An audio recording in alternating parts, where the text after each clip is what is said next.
Notre industrie a démontré par le passé des qualités de résilience absolument exceptionnelles. Sa capacité à se réinventer, à renaître, à rebondir.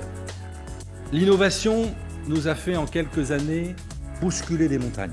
Eh bien, l'objectif de cette journée que nous avons voulu au sein de la PFA, c'est d'essayer à la fois de nous éclairer sur l'ampleur et la rapidité de ces bouleversements, mais c'est aussi de nous aider à anticiper, à accompagner pour que l'industrie automobile française soit au rendez-vous de ce grand défi historique.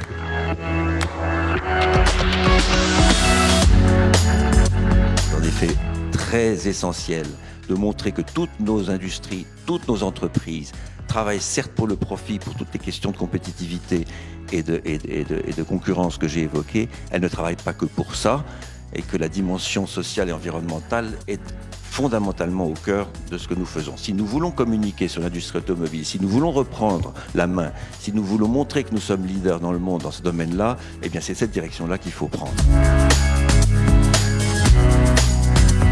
Je suis convaincu qu'en accompagnant bien les sous-traitants en 2020 dans le moment difficile avec ce fonds de 50 millions d'euros, en investissant massivement dans les nouvelles technologies, en particulier l'électrique, l'hybride rechargeable ou demain l'hydrogène, en étant capable de mieux structurer la filière entre sous-traitants et grands donneurs d'ordre, et en ayant l'ambition de relocaliser la production industrielle automobile en France, nous allons gagner cette bataille. Le marché est compliqué actuellement, la transition est difficile et je suis convaincu qu'on verra, surtout en 2020, mais même après, encore des difficultés de faire le virage du thermique vers l'électrique.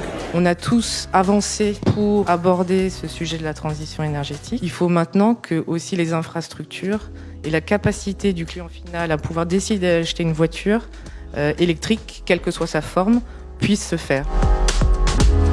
J'ai trouvé une journée très importante pour l'ensemble de la filière automobile. Les gens ont eu de l'information, des perspectives. Ça a permis de conforter des stratégies ou de définir un nouveau positionnement pour les évolutions qui nous attendent dans les prochaines années. Coopération, anticipation et ancrage local. Je pense qu'avec ces trois mots, on a vraiment une approche, un chemin pour passer ensemble, je dirais, les défis des années qui viennent.